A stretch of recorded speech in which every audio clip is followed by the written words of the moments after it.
Madame, Monsieur, bonjour. Ouvrons ce journal à Yamoussoukro. Hier, les sénateurs étaient réunis en plénière autour de 3 projets de loi, des projets examinés en commission et qui ont obtenu le quitus de la Chambre haute du Parlement.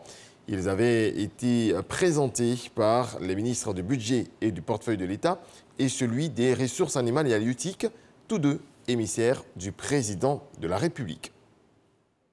Dans sa quête de perfection, la commission électorale indépendante s'auto-évalue. Après l'organisation de la présidentielle, la CEI analyse ses forces et ses faiblesses dans le but de parfaire les prochaines échéances électorales, à commencer par les législatives. Sidonie Davila.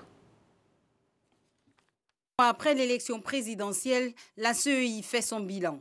Si ce scrutin s'est tenu conformément à la Constitution ivoirienne et a obéi aux conditions de transparence, selon la CEI, la Commission électorale indépendante reconnaît toutefois que le processus a été ponctué de quelques heures par endroits.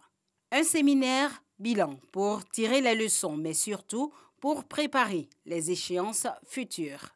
Notre vision et notre engagement, c'est de mettre en place les conditions de déroulement des processus électoraux efficients, caractérisés par la transparence et la crédibilité, afin d'asseoir les bases d'une bonne gouvernance électorale dans notre pays. Tel est notre objectif. Il s'agit pour nous de jeter un regard sur les activités que nous avons menées, un regard que nous voulons objectif, avec humilité, sans faux fuyant, afin de tirer les leçons pour les échéances futures.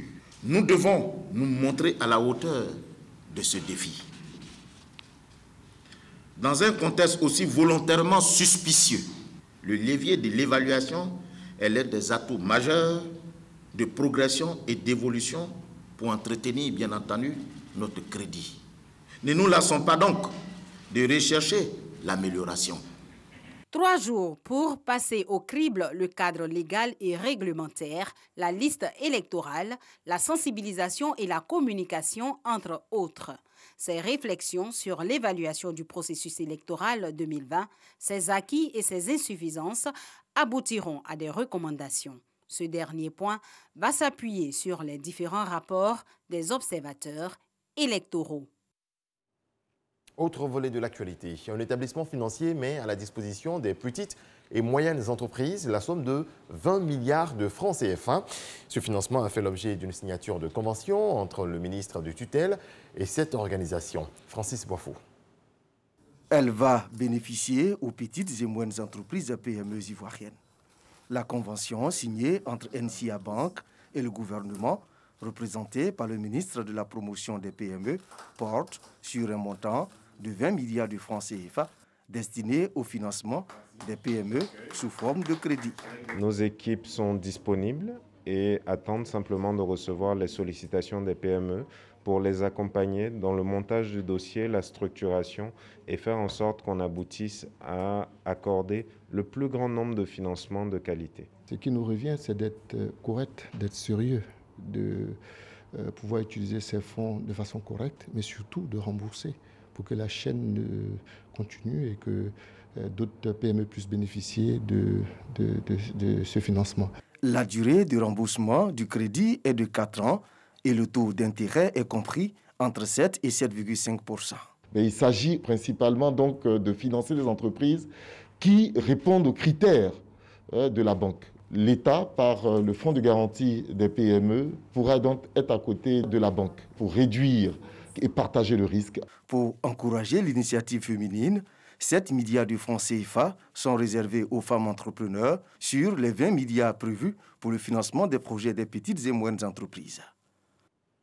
Le programme de coopération du PNUD en Côte d'Ivoire pour la période 2017-2020 qui arrive à son terme à la fin de ce mois a été l'objet d'un atelier bilan à Grand-Bassam. Le PNUD et ses partenaires ont jugé satisfaisant le bon déroulement du dit programme. Cheikh Koné. En 3 années de mise en œuvre, le programme de coopération du PNUD en Côte d'Ivoire sur la période 2017-2020 CPD a impacté plusieurs secteurs d'activité au regard des résultats présentés.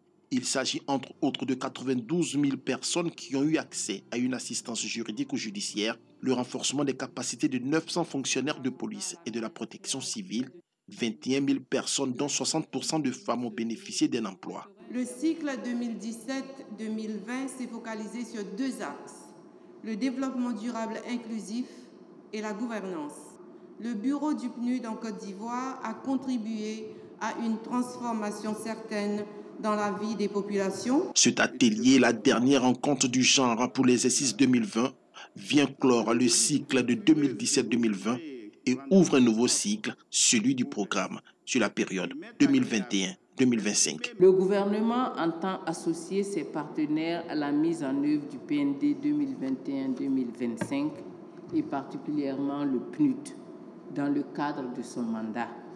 Vos contributions, chers partenaires, soutenues et efficaces pour la mise en œuvre des différents plans nationaux de développement depuis 2012, font de vous les acteurs de cette croissance dont les effets sont frappants et qui ont permis au gouvernement de conduire plusieurs projets de développement au profit de nos populations.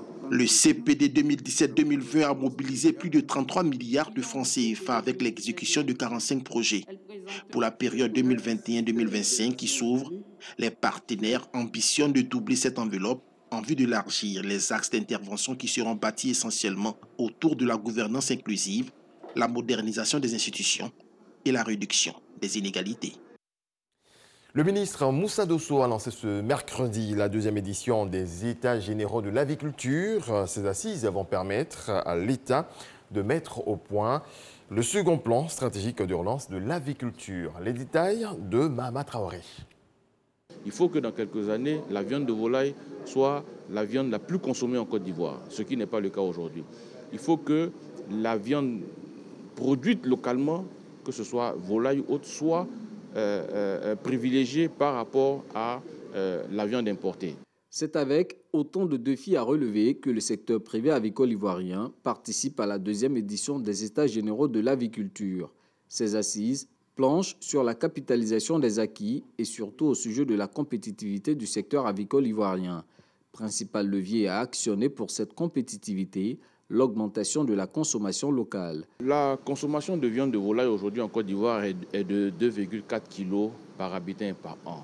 Nous voulons la passer à 6,2 kg, donc plus que doubler la consommation de viande de volaille. Et au niveau des œufs, nous escomptons 100 œufs par habitant et par an, donc à comparer à environ 60 œufs aujourd'hui. Pour atteindre ces objectifs, un 2e plan stratégique de relance de l'aviculture sera mis au point à l'issue de ces États généraux. Il vise à apporter un nouveau souffle au secteur avicole sur la période 2020-2030. C'est vrai que l'État, lui, a mis une disposition qui va permettre, n'est-ce pas, d'arrêter dans un premier temps les importations, ou en tout cas les réduire au maximum puisque le prélèvement compensatoire a été voté. On a commencé à élaborer un plan, un code de l'élevage au niveau fiscal et au niveau des mécanismes de financement. L'État va bien entendu aider, créer le cadre, aider pour que la filière puisse encore aller de l'avant. Le secteur avicole ivoirien, c'est un chiffre d'affaires annuel de 250 milliards de francs CFA. Avec le nouveau plan stratégique de relance, le gouvernement espère œuvrer à la création de 500 000 emplois supplémentaires dans la filière d'ici 2030. C'est aujourd'hui que les cours reprennent à Sassandra, des cours perturbés depuis le 30 novembre dernier. Les enseignants avaient observé un arrêt de travail de 3 jours suite à la bastonnade de l'un des leurs. La reprise a été rendue possible grâce à la médiation du président du conseil régional du Boclé. Le point de Sam Conan. À partir de ce jeudi, les cours seront bel et bien effectifs. Nous laissons tout en vous faisant entièrement confiance. Demain, nous reprendrons les cours. Et sans condition.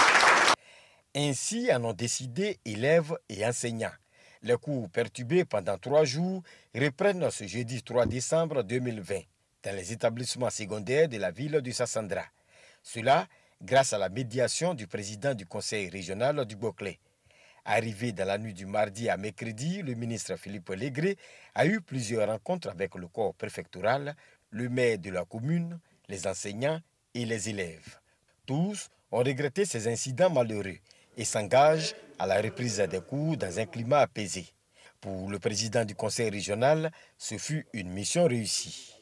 Nous avons pris sur nous, au nom de tous les élus, de tous les cadres, de toute la région, de demander pardon aux enseignants, pardon à nos enfants, les élèves. Ils ont tout laissé tomber et demain matin, les cours vont reprendre. Et nous sommes très heureux. La fumée blanche est sortie. Nous partons heureux, nous voulons rassurer toute la Côte d'Ivoire que la région de Boclès demeure une région tranquille.